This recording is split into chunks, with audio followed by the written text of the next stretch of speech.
doon sa pinagtaguan ko. Sumunod sa akin yung commander. Nagngangalang Commander Ulok. May mga kasamaan dyan. Mga bandido rin. Pinili ko na umiwas muna mga tula.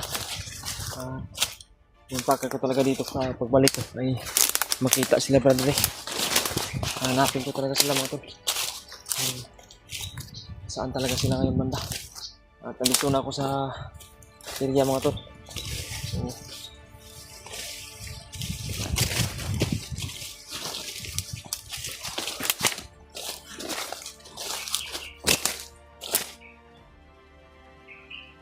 Tingin ko kanina lang ako paikot-ikot dito. Parang wala sila Bradley dito. So, baka nakalayo na siguro yun. Kanina lang ako nagbasa dito mga to. Wala akong narinig kahit ingay man lang. Naramdaman ko na po yung takot ngayon mga to. Isa ko lang mag-isa. Ito nakita yung nahanap ko. Ito siguro yung naramdaman ko. Takot. Delikado rin yung buhay ko mga tol. Mag-isa lang ako. Ngayon mga tol, patuloy ako sa paglalakbay mga tol. At hanapin ko pa rin sila brother. Iwan ko kung saan sila banda. Subukan ko na humanap ng signal. Wala akong nakita na signal. Walang nahagip na signal yung cellphone ko. Kahit isang bar, walang signal. Mahirapan ako ngayon. Mataas po yung pananalig ko sa itaas mga tol. At maasa rin ako sa inyo mga tol, sa inyong pagdadasal para sa akin at para sa kila brother, sa iba namin kasamahan sa kaligtasan. Ngayon mga tol, ako lang mag-isa. Gagawa ka talaga ako ng paraan. Basta-basta na makita ako ng kalaban, mahuli nila ako. Hindi ako magpapahuli mga tol. Hindi ako magpapakita sa kalaban. You know? Kanina ang layo ng pinagruunan ko. Inikot ko doon yung may Commander Ulok doon sa kabila. At naabot na ako dito ngayon sa ibang parang magkasama lang ito na area mga tol. Hindi lang hindi ito kabila o kuan. Magkaugnay lang na bundok ito, kasama lang na area. Malawak kasi yung area, malaki, malapad. Kaya mas mahirapan ako. Dahil ako lang mag-isa. Magulo na yung isip ko mga tol. Dubli na yung problema ko ngayon. Problema sa anak ko at sa kila brother. Pinili ko naman ito na mangyayari na humihiwalay sa kanila. Hindi ko na lang sisisihin yung sarili ko. Isama to sa plano ko para makalayo talaga sila brother at makaligtas talaga sila si Brad Dante. Hindi mahuli. Baka sakali na mahuli man. Baka sakali na nahuli man ako. Ako lang sana yung nahuli. Sila nakatakas. Hindi na alam kung saan sila ngayon. Ito yung pinakamahirap talaga. Ngayon mga tol, baybayan niyo po yung video na to. Huwag niyo po kalimutan na i-share sa kanila yung bawat video ko ay upload ko kalabas ko. Ma-monitor talaga nila ako.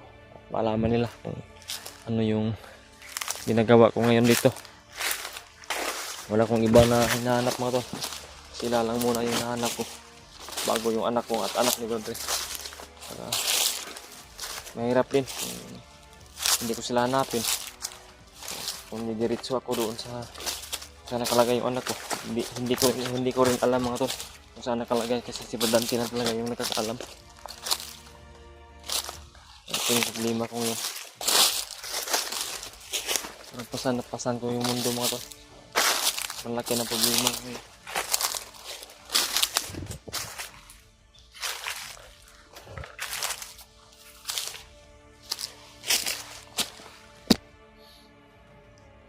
Ito naman yung makita ko ngayon dito.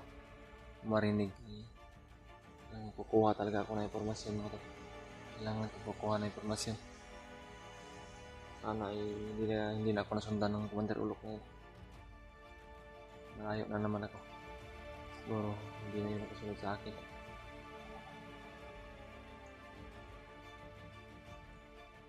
Nakita ko po din pala yung video nila Brad Buds at saka Brad Julius.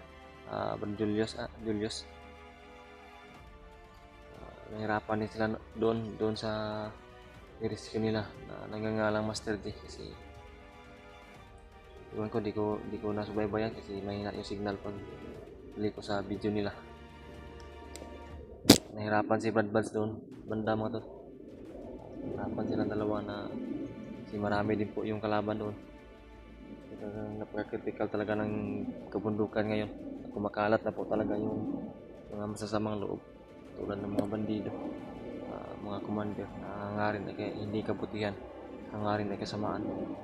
Gusto nilang lipunin yung kabutihan na gusto lipunin ng mga demonyo, yung kasamaan na binabalak sa mundo.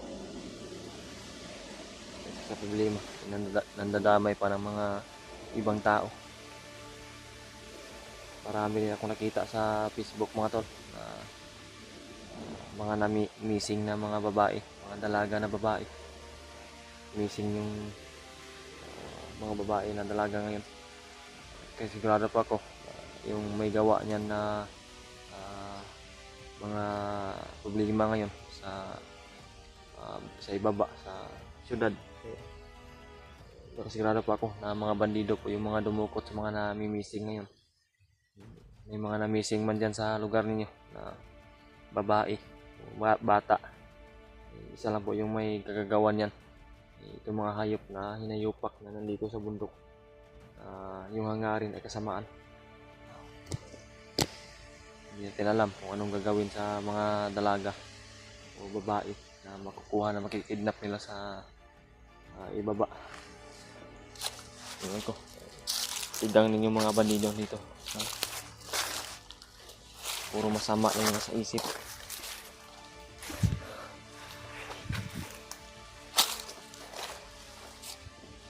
Sobrang lawak talaga ng area na ito mga tol. Nahirapan nga ako dito.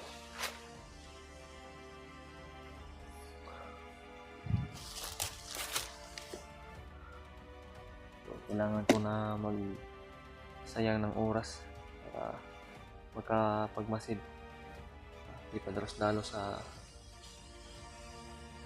atake at paglalakbay. Kasi natin alam mga tol, baka may mga patibong yung kalaban, di natin makita agad. Pagka mahulog tayo sa patibong nila, delikado yung buhay natin at walang makatulong dito kasi walang mag-isa.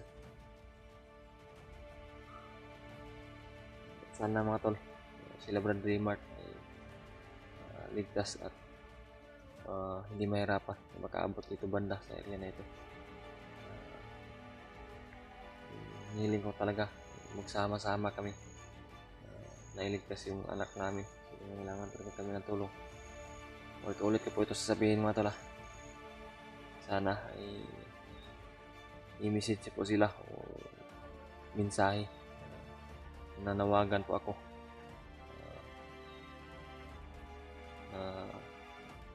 sana makarating talaga sa dito buo at walang mangyayari sa kanila. Kay Brad Ray, sana ligtas talaga sila. Iba talaga yung kutob ko mga tol. Siya, inikot ko yung kanina yung area, yung location, yung pinangyarihan na naambos kami. Iba yung pakiramdam ko, iba yung kutob ko mga tol. Hindi ko masabi. May gustong kuan yung usot isipan ko, may gustong kuan, hindi ko matukoy kung ano yung sama talaga yung kutob ko mga tol.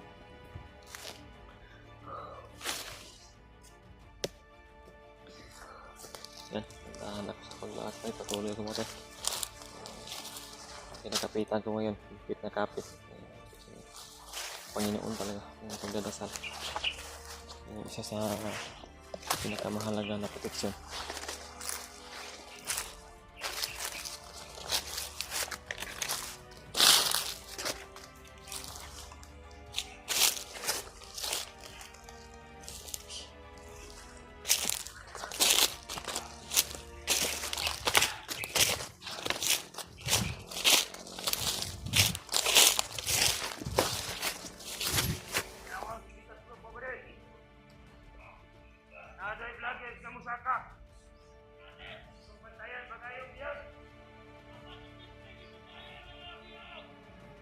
Mga bihag daw.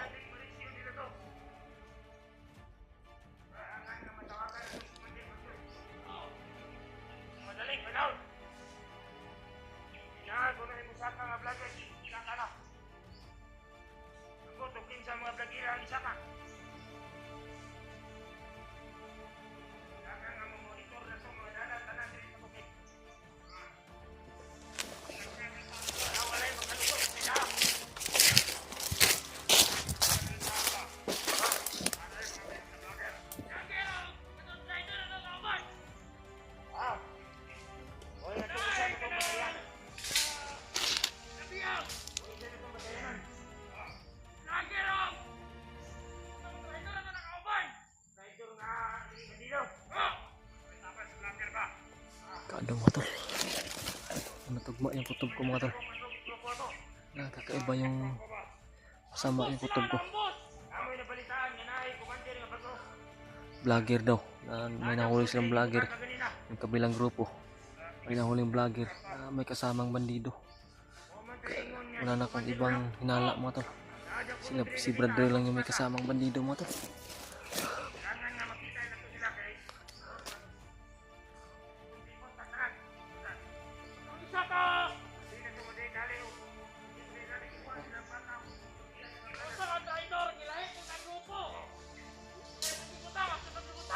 Hiwalay siguro.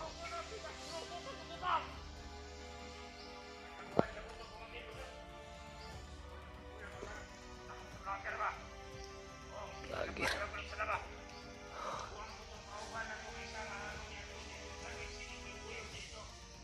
May bato na yun sa ulo! Yung rider na kasama natin! May bato na yun sa ulo! Hindi kaya ito sabi-sabi lang ito mga tol para kumagat ako sa para lalapit ako sa kanila.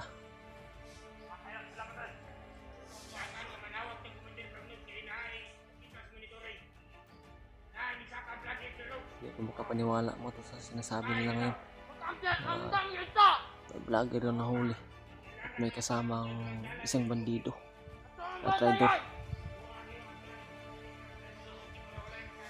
Lakas ng kabasa ng dip ko ngayon mga tol.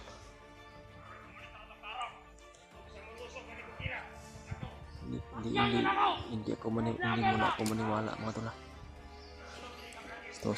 Tulad sabi na ng iba, to see is to believe. Bago tayo maniwala dapat makita muna natin bago tayo maniwala.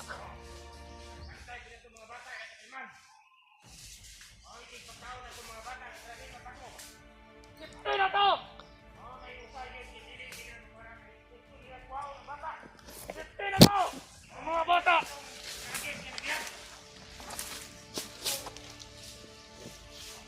Yabo! Tumakuha sa mga vlogger!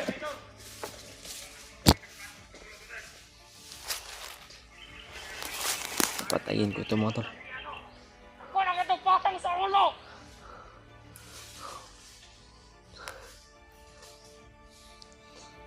Iwasan ko lang muna ito. Bata na siguro to! Iwasan ko lang muna mga tol.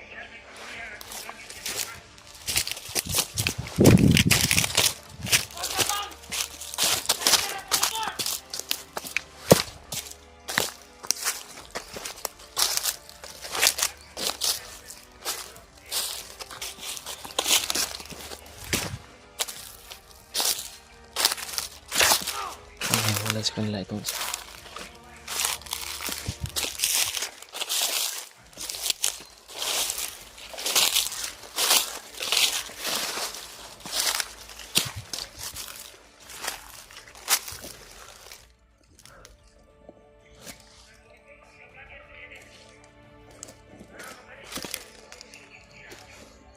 Tama ka na! Oh! Pagpatay na karon-karon naman!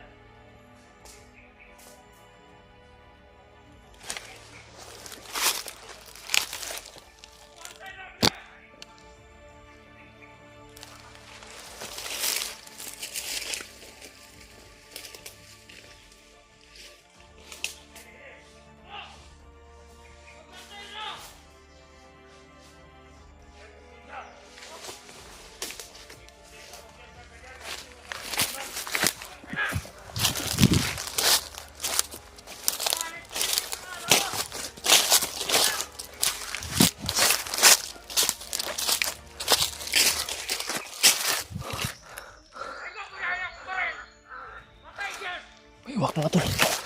Iwak. Ano boy ko maliit. Layo ako dito muna.